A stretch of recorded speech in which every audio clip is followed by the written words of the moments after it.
لا إله إلا الله وحده لا شريك له وأشهد أن محمدا عبده ورسوله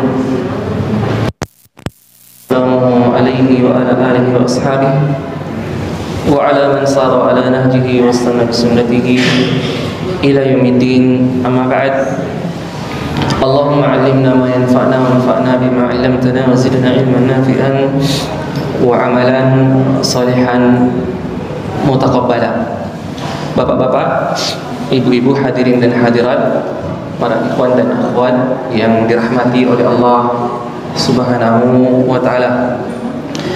Pada malam hari ini kembali kita duduk bertemu di masjid yang mulia ini untuk melanjutkan kajian bersama kita, kajian yang membahas tentang adab-adab Islami. Dan pada pertemuan yang lalu kita sudah menjelaskan tentang adab berwudu yang dengannya seseorang bisa mengangkat hadas kecilnya ketika dia ingin melaksanakan ibadah salat.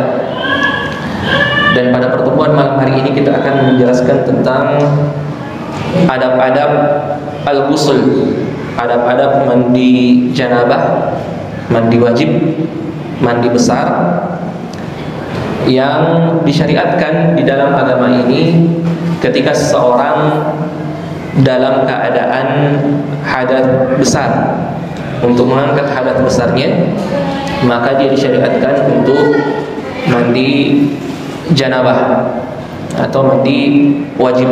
Dan seperti yang kita sampaikan bahwa penulis buku ini, Syekh Wahid bin Abdus Salam Bali, ini sengaja menyusun ya susunan pembahasan ini ya seakan-akan untuk menuntun kita apa-apa saja yang harus kita kerjakan, mulai dari kita bangun tidur sampai kita tidur kembali. Dan biasanya ketika kita bangun tidur setelah kita bersih-bersih, ya tentu saja kita kemudian ingin mengerjakan perintah Allah Subhanahu wa ta'ala yang telah Allah Subhanahu wa ta'ala perintahkan untuk kita kerjakan. Dalam hal ini salat subuh. Ya, dan salat ini didahului dengan bersuci, baik itu dengan wudu ataukah dengan mandi janabah. Dan sekarang kita sudah masuk di pembahasan mandi janabah ini, pembahasan yang keempat. Beliau mengatakan adabul ghusli. Yang pertama yang beliau sebutkan adalah at-tasmiyah inda khal'ith thiyab, mengucapkan basmalah ketika kita ingin menanggalkan pakaian, ketika kita ingin melepaskan pakaian. Dari Anas bin Malik radhiyallahu anhu, dia mengatakan bahwa Rasulullah sallallahu alaihi wasallam bersabda, "Satru ma baina a'yunil jinni wa awrati bani Adam idza dakhala ahaduhumul khala an yaqula bismillah." Yang menghalangi antara auratnya Bani Adam, anak keturunan Adam, dari pandangan jin ketika salah seorang di antara mereka masuk ke toilet, ya, masuk ke WC, adalah ketika dia mengucapkan basmalah. Adalah ketika dia mengucapkan basmalah. Ketika kita melepaskan pakaian di luar WC, maka kita membacanya. Ya, sebelum kita melepaskan, kita membaca bismillah ini. Ya, adapun kalau nanti kita melepaskan pakaian kita di dalam WC, maka tidak boleh kita ya mengucapkan dengan ucapan.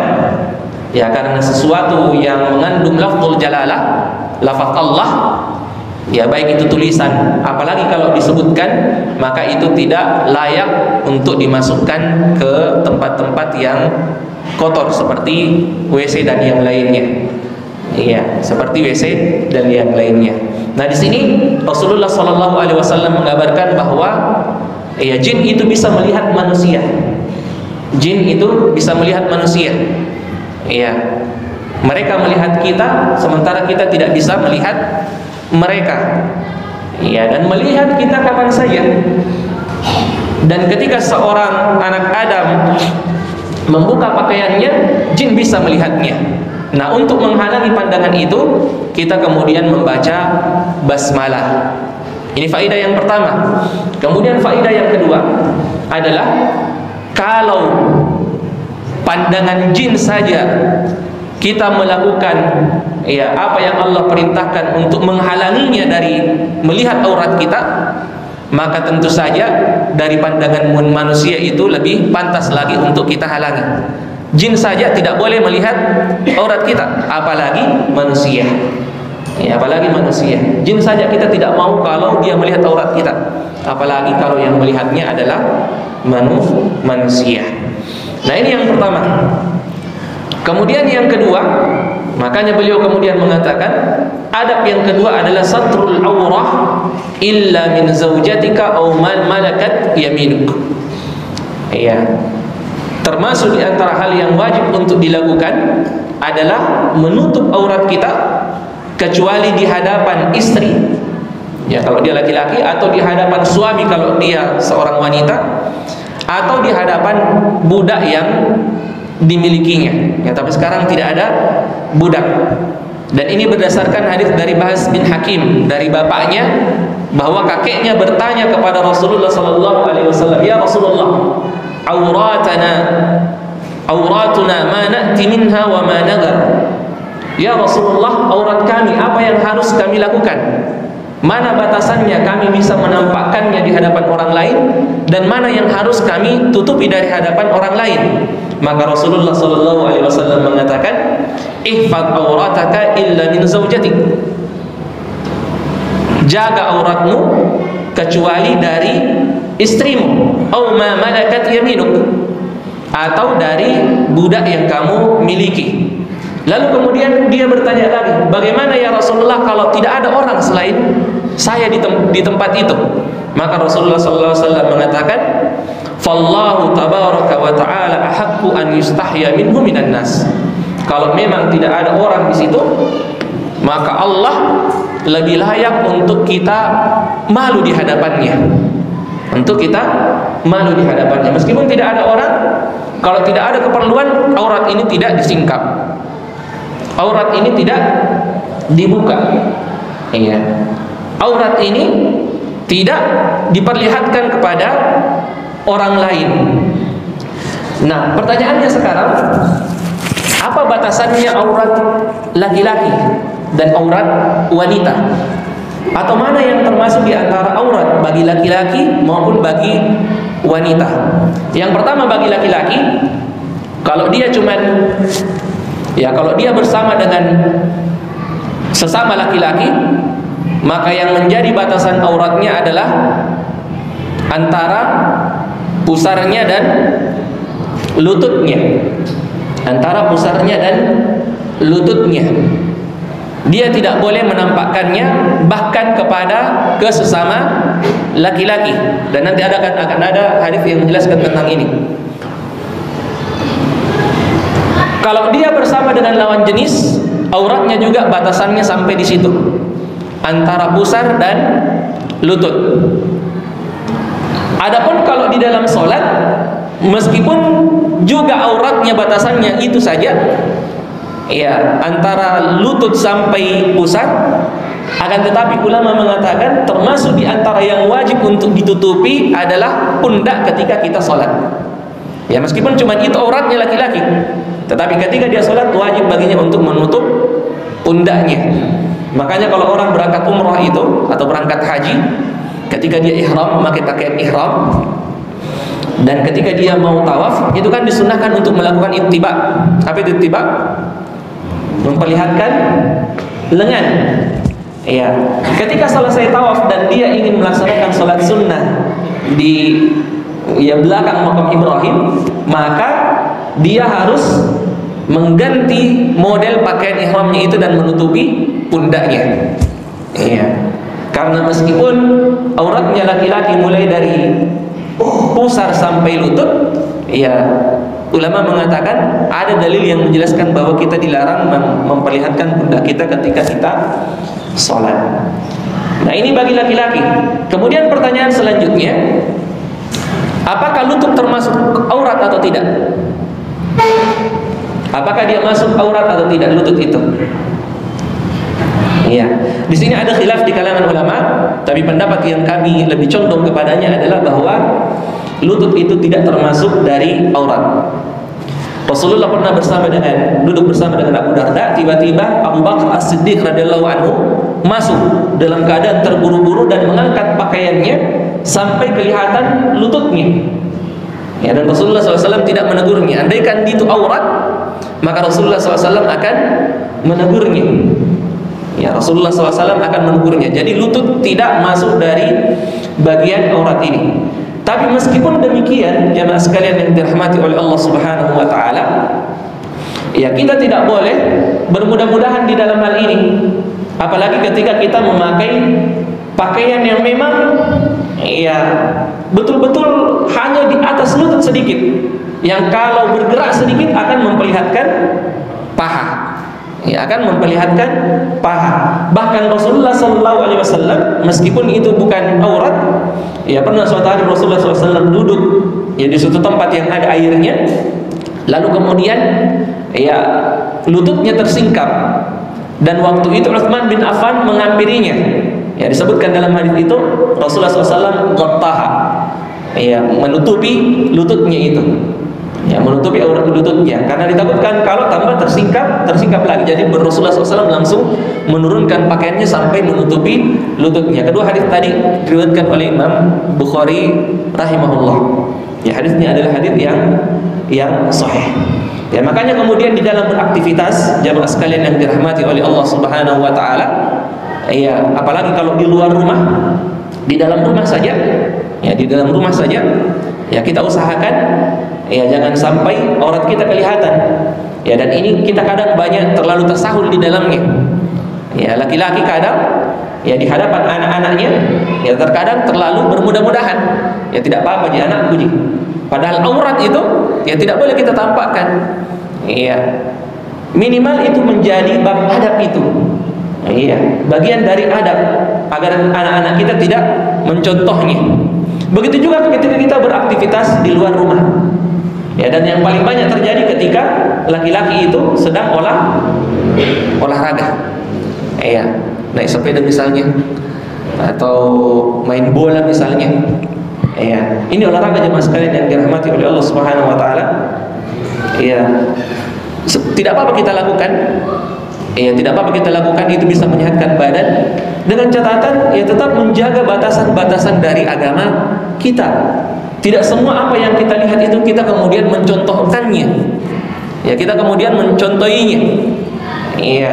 Terkadang kita dapati ada orang-orang yang terlalu fanatik berlebih-lebihan. Ya, di dalam olahraga ini semuanya mau dicontoh. Ya, mulai dari selebrasinya kalau habis bikin gol ikut sama ya pemain bola yang dia idolakan. Ya, pemain idolanya misalnya pindah klub menangis. Satu hari satu malam. Ini baru-baru Messi pindah klub ya. Ya, ada yang menangis itu. Iya. Tim kesayangannya kalah, menangis. Ada yang seperti itu. Iya. Ada yang menirukan gayanya, sampai ada pernah anak itu kita dapati kalau dia mau masuk lapangan bola itu dia la haula wala quwwata illa billah. Iya. Kadang kalau habis bikin gol dia selebrasi juga. Ya, tunjuk ke atas lalu kemudian iya, la haula wala quwwata illa billah. Iya. Nah, termasuk yang kita tidak ini contoh adalah pakaiannya. Biar nih pakaiannya pemain bola idola kita itu di atas lututnya kelihatan ininya. Kalau habis selebrasi gol misalnya dia tunjuk itu pahanya, dia buka ininya, jangan ikuti itu. Itu aurat, tidak boleh. Tidak boleh kita ikuti. Iya. Nah, ini bagi laki-laki. Bagi wanita ketika dia bersama dengan wanita lain, maka batasan auratnya adalah ya pusarnya dengan lututnya. Itu bagian yang dia tidak boleh tampakkan. Ya. Bagaimana dengan dada? Meskipun dada itu bukan bagian dari aurat, tetapi min babil adab, bagian dari adab, itu jangan ditampakkan kecuali kalau ada hajat di hadapan wanita yang lain, kalau ada keperluan. Ya, kalau ada keperluan. Kalau bersama dengan laki-laki yang mahramnya, ya ini laki-laki yang mahram dibedakan. Ya, wanita itu ada laki-laki yang mahramnya, ada yang bukan mahramnya. Ya, kemarin di Al-Ikhlas kita sudah jelaskan mahram itu apa. Ya, siapa kemarin yang hadir di Al-Ikhlas? Apa? Laki-laki yang tidak bisa dinikahi, masih kurang jawabannya di Boding. Selama-lamanya masih kurang. Ya, ada yang masih ingat? Mahram itu adalah suami. Ini dulu yang pertama. Suami dan semua laki-laki yang tidak boleh dinikahi oleh wanita selama-lamanya. Karena ada laki-laki yang tidak boleh dinikahi sama wanita itu, tidak boleh menikah sama wanita itu, tapi hukumnya sementara. Ya, seperti apa misalnya? Ipar. Ipar, ketika kita menikah dengan seorang wanita, kita tidak boleh juga menikah dengan sekaligus dengan adiknya atau kakaknya. Tidak boleh digabung. Wa antajma'u bainal ukhtaini illa ma qad salaf. Tidak boleh digabung. Ya, boleh ditambah tapi pilih wanita yang lain. Iya. Biasanya bapak-bapak kalau kita sebutkan ini yang dia garis bawahi, itu yang boleh ditambah. Yang di belakangnya itu ya tidak di ini. Boleh ditambah tapi bersama dengan laki-laki lain. Jadi hukumnya sementara. Kapan boleh dia menikah dengan adiknya atau kakaknya? Kalau ya, dia cerai atau meninggal. Dia boleh nikahi? Boleh kalau dia mau. Kalau dia mau. Kalau dia tidak mau, tidak bisa kita nikahi. Ya, boleh kalau dia mau. Iya.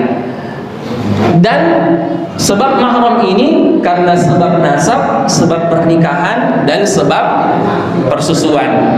Ya, nanti ada pembahasannya sendiri tentang hal ini. Makanya ipar itu bukan mahram. Nah, tapi terkhusus untuk aurat ini, kalau di hadapan suaminya semuanya bisa dilihat. Iya, semuanya bisa dilihat. Iya, semuanya bisa dilihat. Tidak ada yang tidak bisa dilihat. Semuanya halal. Ya, semuanya halal untuk suaminya. Adapun di hadapan laki-laki mahram yang lainnya, maka dia boleh menampakkan apa yang boleh, yang biasa ditampakkan. Iya, tangan misalnya sampai sikunya, kaki sampai lututnya, kepala sampai lehernya, yang biasa kelihatan. Yang biasa kelihatan. Iya, dia bisa menampakkannya. Adapun di hadapan laki-laki yang bukan mahramnya, maka auratnya wanita, yang menurut sebagian ulama adalah semua badannya kecuali telapak tangannya. Sebagian ulama memasukkan wajah dan sebagian tidak memasukkan wajah. Ini khilaf di kalangan ulama. Ini khilaf di kalangan ulama. Begitu juga di dalam salatnya. Yang boleh tampak hanyalah telapak tangannya dan wajahnya. Wallahu ta'ala alam. Nah, ini yang harus dijaga. Ini yang harus dijaga auratnya. Kata Rasulullah SAW, ihfad auratak. Jaga auratmu illa min zawjatika aw ma malakat yaminuk. Kecuali di hadapan istrimu atau di hadapan laki-laki, di hadapan wanita yang menjadi budakmu. Iya. Yang ketiga, iya, adabnya ghaddul basar an auratil akharin. Ya, menundukkan pandangan kalau auratnya seseorang tersingkap.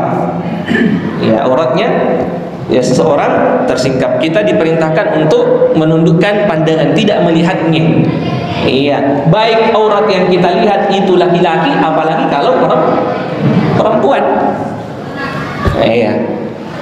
Apalagi kalau perempuan. Rasulullah SAW mengatakan la tanzurur rajul ila auratil rajul walal mar'a ila auratil mar'ah. Tidak boleh bagi laki-laki melihat auratnya laki-laki yang lain, dan tidak boleh bagi wanita melihat auratnya wanita yang lain. Iya. Kalau ada yang tersingkap auratnya, ya kalau kita tidak bisa tegur untuk menutupnya, maka kita yang tundukkan pandangan. Ya, kalau laki-laki ya mungkin ya masih bisa ditundukkan pandangan. Tapi coba bayangkan kalau itu wanita. Ya, laki-laki yang normal. Ya, seandainya di hadapannya ada wanita yang di hadapannya tidak ada sehelai benang pun. Kira-kira apa yang dilakukan? Ittaqillah, tundukkan pandangan. Ya, tapi susah laki-laki itu. Iya, susah laki-laki itu. Iya. Itu di dunia jamaah sekalian. Itu di dunia. Ada sebuah hadis dari Rasulullah SAW yang mengatakan, ini sedikit melenceng dari pembahasan. Rasulullah SAW mengatakan bahwa manusia akan dibangkitkan dalam keadaan telanjang. Ketika Aisyah mendengarkannya, Aisyah kemudian mengatakan kepada Rasulullah, "Idzan yanzur ba'duna ba'dan ya Rasulullah." Kalau begitu orang-orang akan saling melihat antara yang satu dengan yang lainnya. Tapi apa kata Rasulullah? La ya Aisyah, sesungguhnya innal amra yawma idzin la ashad. Ya, keadaan pada hari itu sangat-sangat genting sekali. Ya, kalau di dunia ya dari jauh saja kalau ada wanita yang tidak pakai baju, mungkin laki-laki akan melotot melihatnya. Tapi nanti kalau di akhirat, kalau orang dibangkitkan, saking gentingnya keadaan itu, di sampingnya ada wanita yang tidak memakai pakaian, dia tidak mau melihatnya. Yang dia pikirkan adalah dirinya sendiri, apakah nantinya dia selamat ataukah tidak. Ya. Begitu di akhirat nanti jamaah sekalian yang dirahmati oleh Allah Subhanahu wa taala. Mata ini kalau kita mau selamatkan di dunia, di akhirat, maka selamatkan mata kita di akhirat dari tidak memandang apa yang tidak halal untuk kita pandang, apa yang tidak halal untuk kita lihat. Iya. Dan seorang ulama ditanya, bagaimana cara saya menjaga pandangan saya dari hal-hal yang tidak dihalalkan untuk saya lihat? Maka ulama itu kemudian mengatakan, engkau mengetahui bahwa pandangan Allah lebih duluan melihatmu dibanding kamu melihat apa yang kamu lihat itu. Sebelum kamu melihatnya, Allah sudah melihat. Yakini itu, maka kamu akan bisa menundukkan pandanganmu.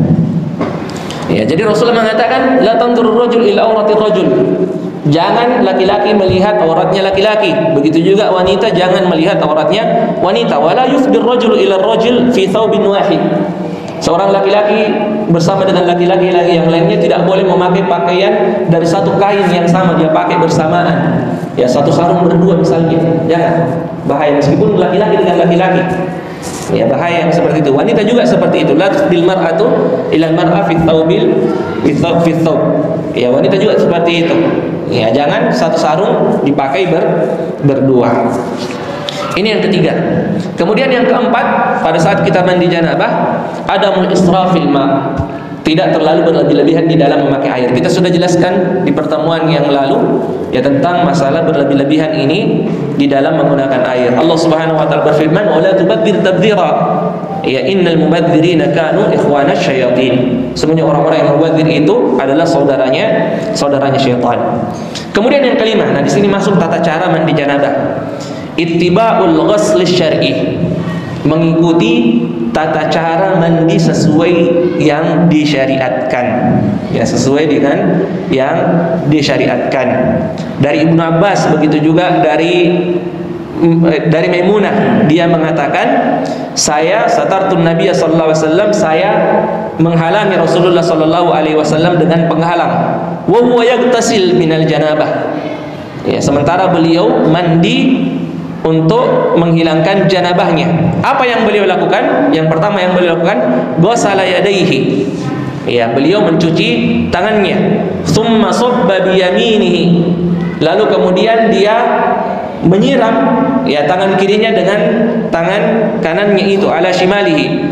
Fa ghasala farjahu. Lalu kemudian beliau mencuci kemaluannya.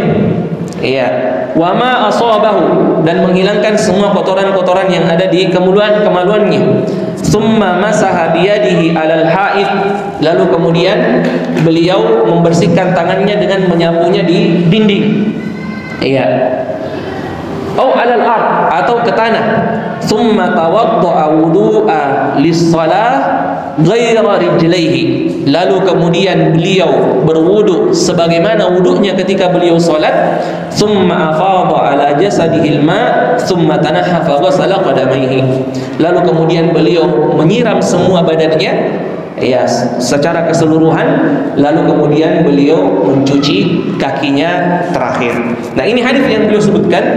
Tapi ada beberapa hadis lain yang kalau digabungkan semuanya, dirangkum, tata cara wudhunya Rasulullah SAW yang pertama adalah mencuci tangannya, ya, sebelum beliau memasukkannya ke tempat air. Beliau mencuci tangannya terlebih dahulu, lalu mencuci kemaluannya, lalu mengambil 3 cedukan air dan menyela-nyela kepalanya sebanyak 3 kali. Lalu kemudian beliau berwudu secara sempurna. Di sini tadi disebutkan, ya, hadisnya bahwa beliau berwudu kecuali kakinya. Ya, kecuali kakinya. Tapi dalam riwayat lain beliau berwudu secara sempurna, dan ini pendapat yang kami pilih untuk menggabungkan keduanya. Beliau berwudu secara sempurna.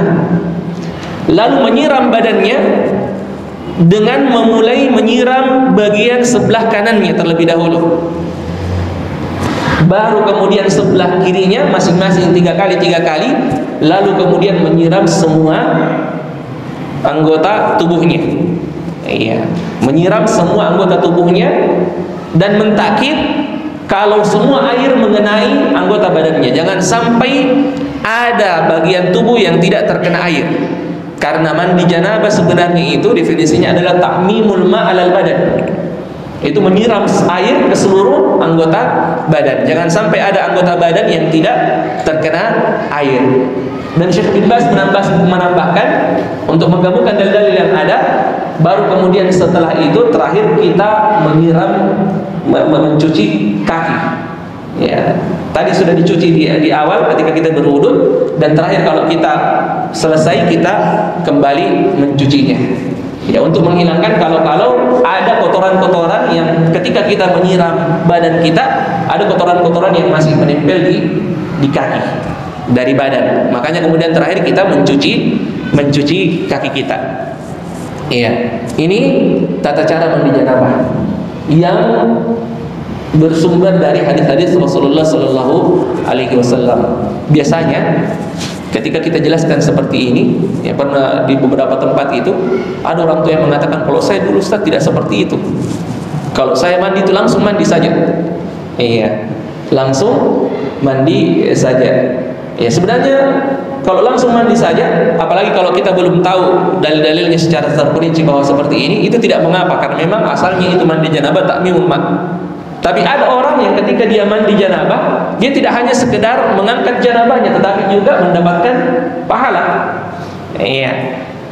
Dan kalau kita mau mendapatkan pahala, ya seperti ini tadi perinciannya, tata cara yang diajarkan oleh Rasulullah Sallallahu Alaihi Wasallam. Yang keenam, at-tayammum fil ghusl.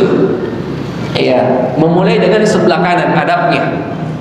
Ya, memulai dengan sebelah kanan. Aisyah radhiyallahu anha mengatakan, "Kana Nabi sallallahu alaihi wasallam yujibuhu tayammun."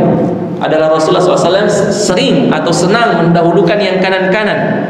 Fi tana'ulihi, ketika beliau memakai sandal, wa tarajjulihi wa tuhurihi wa fi sya'nihi kulli, ketika beliau berwudu atau bersuci, bahkan di setiap keadaan-keadaan beliau. Ketika beliau ingin mengerjakan hal-hal yang baik, maka beliau memulai dengan sebelah kanannya. Adab yang ketujuh, tatahurul mar'a bil misk qabla ghuslil haid. Bagi wanita ini, ya, tadi itu semuanya laki-laki, ada khusus yang beliau sebutkan untuk wanita. Beliau mengatakan termasuk di antara tuntunan seorang wanita ketika dia suci dari haid, sebelum dia mandi janabah, dia membersihkan kemaluannya, lalu kemudian mengusapnya dengan kain atau kapas yang diberi misk, parfum atau pengharum. Ya, Imam An-Nawawi mengatakan ini hikmahnya untuk menghilangkan bau-bau darah dan semua bau-bau yang tidak sedap. Ya, bau-bau yang tidak sedap. Makanya kemudian ulama mengatakan berarti tidak mesti misk. Iya, tidak mesti parfum, tapi semua yang beraroma wangi, berbau wangi disyariatkan untuk melakukannya. Ya. Berdasarkan hadis dari Aisyah, seorang wanita pernah datang kepada Rasulullah SAW dan bertanya. Dan wanita di zaman Rasulullah SAW tidak malu untuk menanyakan hal-hal yang seperti ini. Kalau itu bagian dari ilmu. Ya, kalau itu bagian dari ilmu. Dan ini yang terjadi. Wanita ini datang kepada Rasulullah dan mengatakan, "Ya Rasulullah, kaifa taqtasilu min ya bagaimana seorang wanita itu taqtasil min haidatiha, bermandi ketika dia sudah suci dari haidnya." Maka Rasulullah SAW mengajarinya, termasuk di antara yang diajarkan, beliau mengatakan, "Ta'khud firsatan min misk fatatahhar biha." Ambillah kain atau kapas yang dicampur dengan misk, lalu kamu bersuci dengannya. Ini beliau tidak perinci. Beliau hanya mengatakan kamu bersuci dengannya. Wanita ini kembali bertanya, "Kaifa atatahhar biha?" Bagaimana caranya ya Rasulullah bersuci dengan kain yang dicampur dengan misk itu? Maka Rasulullah mengatakan, "Tatahhari biha subhanallah." Iya, bersuci dengannya subhanallah. Iya. Kenapa bertanya lagi? Bersuci dengannya. Tapi wanita ini masih belum paham. Sampai Aisyah yang melihatnya kemudian mengatakan, "Fajtadzabtuha." Saya kemudian menariknya, "Fajtadzabtuha ilayya wa araftu ma arada an-nabiy sallallahu alaihi wasallam." Dan saya tahu bahwa Rasulullah SAW tidak mau merincinya, tidak mau menjelaskannya secara langsung, karena dia adalah seorang wanita. Lalu kemudian ya Aisyah mengatakan kepadanya, "Tatabba'i biha atharat dam." Engkau mengusapkan ke tempat yang dulunya keluar darah di situ. Ya, tempat keluarnya darah di situ, supaya sisa-sisa darah itu bersih. Nah, di sini ada beberapa faedah jemaah sekalian. Yang pertama, ketika kita takjub dengan sesuatu, kita mengucapkan subhanallah. Ya, kita mengucapkan subhanallah. Ketika kita takjub kepada sesuatu atau kaget pada sesuatu, kita mengatakan subhanallah. Ini yang pertama. Ya, kemudian yang kedua, ya, pengajaran antara laki-laki dan perempuan itu terkadang memang tidak efisien. Karena ada hal-hal yang terkadang sulit untuk dijelaskan kepada wanita. Ya, makanya Islam ini membutuhkan pengajar-pengajar wanita juga. Dan membutuhkan pengajar-pengajar wanita juga. Dan ini yang dicontohkan oleh Aisyah radhiyallahu anha. Ini yang kedua. Kemudian yang ketiga, termasuk di antara faedahnya, tidak apa-apa ya bagi orang yang ya misalnya bersama dengan orang yang lebih berilmu untuk menjelaskan sesuatu di hadapan ke orang lain, meskipun orang yang lebih berilmu itu ada di dekatnya. Yang paling berilmu tentu saja adalah Rasulullah, ya, dibanding Aisyah. Tapi ada hal-hal yang menjadikan Aisyah mesti menjelaskan sesuatu, ya, padahal Rasulullah SAW ada. Iya. Jadi kalau misalnya ada murid-murid, misalnya ada orang-orang yang pernah misalnya Haji Jamal misalnya, atau siapa yang disuruh ceramah di hadapan padahal ustadznya ada, jangan mengatakan, "Ya, ada ustadz, misalnya ustadz, tapi saya tidak mau ceramah." Ya, kenapa? Karena tidak ada larangan. Meskipun ada orang yang lebih berilmu, tidak apa-apa kita mengajar. Ya, ada Ustaz Said misalnya, lalu kemudian kita disuruh ceramah, kita kemudian mengatakan, "Ya, ada Ustaz Said, jangan saya."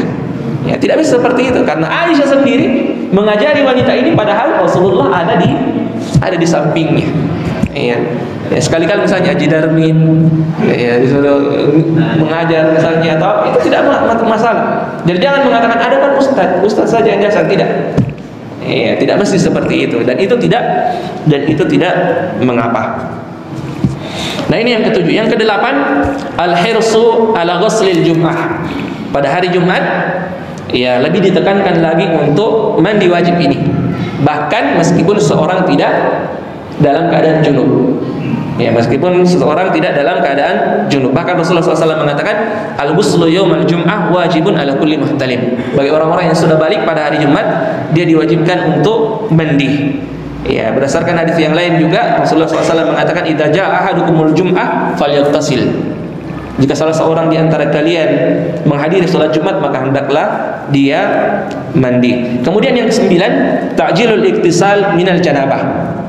Iya, bersegera untuk mandi ketika kita dalam keadaan junub. Ini di antara adabnya. Dan kalau toh mau diakhirkan, misalnya malam hari dingin sekali, iya, dalam keadaan junub tidak bisa menyentuh air, iya, Maka kalau mau diakhirkan, maka minimal kita berwudu sebelum kita tidur. Ya, sebelum kita tidur. Iya. Dari Ibnu Umar, dia mengatakan bahwa Umar bin Khattab bertanya kepada Rasulullah, "Ayarqud ahaduna wa huwa junub?" Apakah salah seorang di antara kami boleh tidur dalam keadaan junub? Maka Rasulullah mengatakan, "Na'am, idza tawadda'a ahadukum falyarqud wa huwa junub."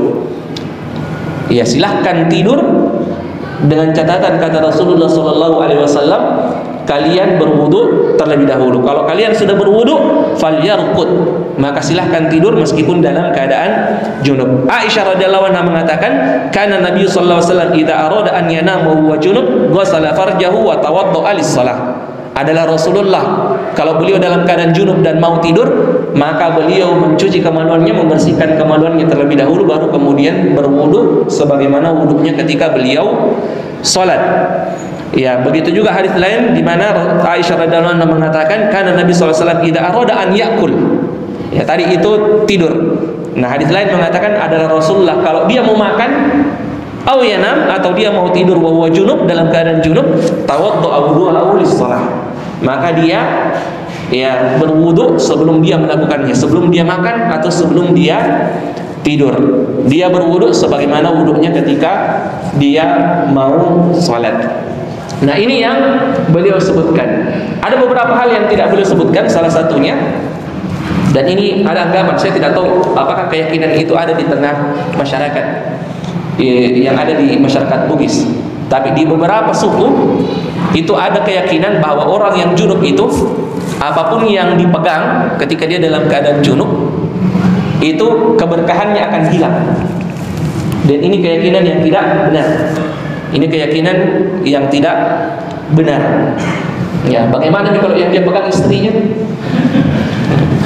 Ya, tentunya lebih ini lagi. Jadi ini keyakinan yang tidak benar. Bahkan ya, Abu Hurairah pernah suatu hari dalam keadaan junub itu keluar, ya, berjalan di jalanan yang ada di kota Madinah. Dan ketika dia dilihat oleh Rasulullah, dia langsung menghindar. Ya, dia langsung menghindar. Dan akhirnya dia pulang mandi. Barulah setelah mandi dia menghadap Rasulullah SAW. Ditanya sama Rasulullah, "Ya Abu Hurairah, wahai Abu Hurairah, kenapa kamu tadi menghindar?" Maka Abu Hurairah mengatakan, "Ya Rasulullah, kuntu junuban." Saya tadinya dalam keadaan junub. Wa karihtu an ujalisaka wa ana ya wa hatta attasil. Dan saya tidak mau duduk bersamamu kecuali saya sudah mandi. Maka apa kata Rasulullah? Rasulullah mengatakan kepadanya, "Ya Abu Hurairah, innal mu'min la yanjus." Sungguhnya seorang mukmin itu badannya tidak menjadi najis meskipun dia dalam keadaan junub. Ya, jadi tidak pindah itu, tidak dinajisi itu barang-barang yang disentuh. Ya, barang-barang yang diduduki, barang-barang yang ditiduri. Atau apa-apa yang bersentuhan dengan orang yang dalam keadaan junub itu tidak akan menjadikannya ikut najis. Ya, tidak seperti itu. Rasulullah mengatakan, ya, badannya seorang muslim itu ya tidak akan berubah menjadi najis. Nah, ini jamaah sekalian yang dirahmati oleh Allah Subhanahu wa taala, sudah paham tadi ya tata cara mandi janabah sesuai dengan yang disyaratkan dan beberapa adab-adab yang berkaitan dengannya. Lebih dan kurangnya mohon dimaafkan. Sebelum kita tutup, masih ada beberapa menit ya? Masih ada beberapa menit, yang mau bertanya silahkan. Iya. Ada yang mau ditanyakan, diperjelas silahkan. Ya.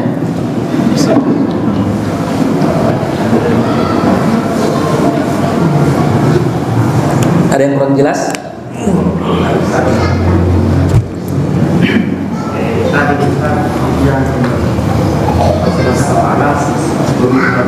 Iya. Atau nanti setelah sudah berubah. Iya. Tidak ada aturannya. Jadi dia boleh lakukan itu sebelum berwudu atau setelah berwudu. Ya, meskipun dalam hadis kalau saya tidak salah itu sebelum berwudu. Jadi dia menjela-jela kepalanya itu, memijat-mijatnya sebanyak 3 kali, baru kemudian berwudu, baru kemudian mandi. Iya. Masalah orang kan Ustaz, lagi itu usaha. Iya. Iya. Kemarin kita jalan pendek. Iya. Tapi kita lagi pakai main sekali ya. Iya, itu tidak ada masalah. Yang penting tertutupi. Iya, yang penting tertutupi lututnya. Iya. Nah, sama seperti yang dipakai ikhwan ini ya, ikhwan lari atau naik sepeda. Ya, jadi celananya memang mungkin sampai di paha, tetapi ada pelindung lututnya yang kemudian menutupi ya auratnya. Itu tidak masalah. Ada yang lain? Iya. Masalahnya apabila kita mandi janabah, Iya. tiba sebelum selesai kita buang air kecil misalnya, Iya. apakah janabah ini tidak perlu kembali? Iya. Jadi berwudu kembali. Jadi cukup berwudu. Jadi kalau sudah selesai mandi janabahnya, baru kemudian kencing, buang air, tidak perlu diulang mandi janabahnya. Kalau sementara mandi baru kemudian kencing, maka sebaiknya diulang berwudu kembali. Ya, diulang berwudu kembali. Itu bagusnya. Jadi diulang berwudu kembali baru kemudian ulang dari awal. Seperti itu. Ya. Masih ketika mandi janabah, kita sudah berwudu. Iya. Dan pemainnya saat itu batal. Iya, tidak membatalkan mandi janabahnya sebenarnya. Ya, tapi bagusnya kalau dia sudah selesai dia berwudu kembali untuk untuk salat. Seperti itu. Yang lain? Iya.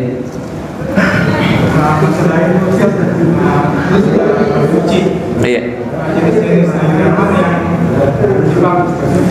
Air mana yang boleh dipakai bersuci? Iya. Jadi air secara umum ada air yang suci dan mensucikan. Ada air suci dan mensucikan. Dan air suci dan mensucikan ini bisa dipakai berwudu. Ada air suci tetapi tidak mensucikan. Iya, ada air suci tetapi tidak mensucikan. Air yang seperti ini adalah air yang berubah, bukan yang merubahnya najis, tetapi yang merubahnya adalah benda-benda suci. Iya, dia suci tetapi tidak bisa mensucikan. Seperti air teh misalnya, kopi misalnya. Itu suci tetapi tidak mensucikan karena berubah salah satu di antara sifatnya, warnanya, baunya dan rasanya. Iya. Kalau dia berubah karena benda yang suci, maka dia menjadi suci tetapi tidak mensucikan. Ada air najis, air yang bercampur dengan najis yang merubah salah satu di antara sifatnya, merubah baunya, rasanya ataukah warnanya. Itu kaidahnya. Ya, adapun air suci dan mensucikan ya itu sudah jelas. Air yang turun dari air yang turun dari langit, air hujan, air yang keluar dari tanah, sumur dan semacamnya, air yang mengalir itu dari sungai, laut dan semisalnya. Ya, seperti itu. Dia suci dan mensucikan. Kapan dia tidak bisa mensucikan? Itu tadi. Kalau bercampur dengan sesuatu yang suci dan dia merubah salah satu sifatnya, bercampur dengan teh, bercampur dengan kopi. Iya, jangan ada bersuci dengan kopi Vietnam atau cappuccino. Iya. Jangan, ya, atau berubah dengan najis, maka dia berubah menjadi najis. Dia tidak suci dan tidak mensucikan. Itu kurang lebihnya seperti itu kaidah. Iya.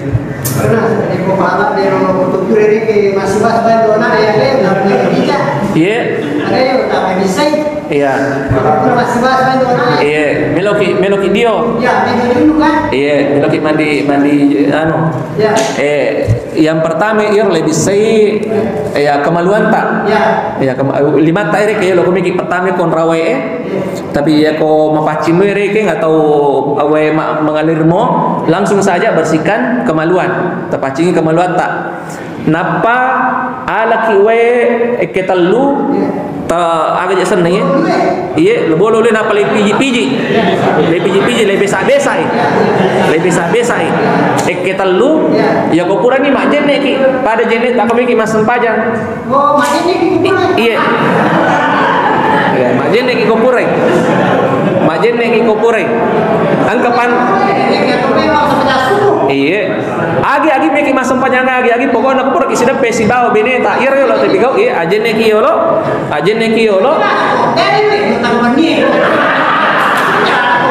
nah iya narna ilai jelas kata terakhir lo maka ada kode yo le mak dia tengah bani me kimatin ro ajen nek bawa ni yo lo napa kimatin ro iya nako moto ki napa ki dio napa ki ceme tapi biasa lagi macak ki je tu subuh iya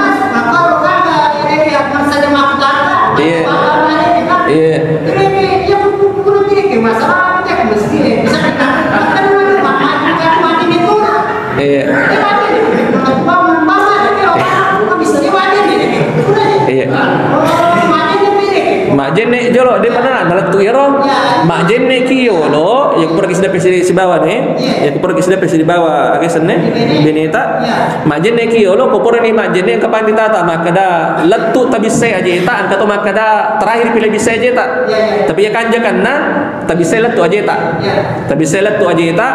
napa kidio iya yang pertama laibolo yo bagi yang agak jesan ya karena tak ya napa abiota napa tabolo mana dia leleta selesai ini terakhir tabolo ni memang aja tak selesai ini ya asal nero man dia junuk ya napa iya minawat dingi mas sempaja ya kopura ki sidape si babi ni tak ya kopura ki dio dena suci teh dena yang enggak isuci dena yang enggak imapacing ya ko dena dio ya ko mak jenek bawa mi de oh tetap mau ki dio alhamdulillah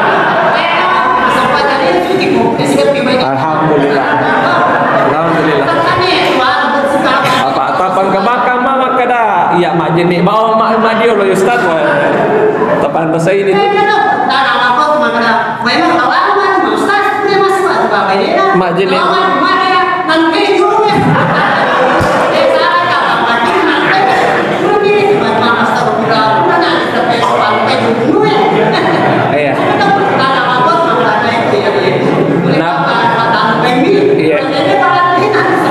napa iya sange iya ro sidape wajikan ni dio namo to dia selesai sidape kire ke dia pada selesai tetap batau tepat pisaui harus toki dio namo dia selesai apa maka dia minta idal taqal khitanani faqad aujabal ghusl kalau dua khitan sudah bertemu maka wajib mandi. Namun dia dah selesai. Ya kota apa bangi teh tak aja ini talo mas dia masih ja. Napa ki mas sampaja? Ya. Ini mani ya kopura ki mas sampaja tamilo paterwi silahkan.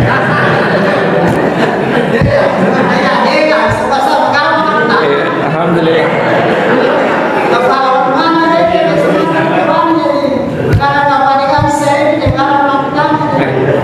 Jadi seperti itu. Jadi idzal taqal khitanani faqad aujabal ghusl. Ya, penariku itu yang tanya, bagaimana itu Ustaz berkhitan bertemu? Ustaz Nabi bilang seperti ini. Ya, kita cukupkan sampai di sini. Subhanakallahumma bihamdika asyhadu an la ilaha illa anta astaghfiruka wa atubu ilaik. Assalamualaikum warahmatullahi wabarakatuh.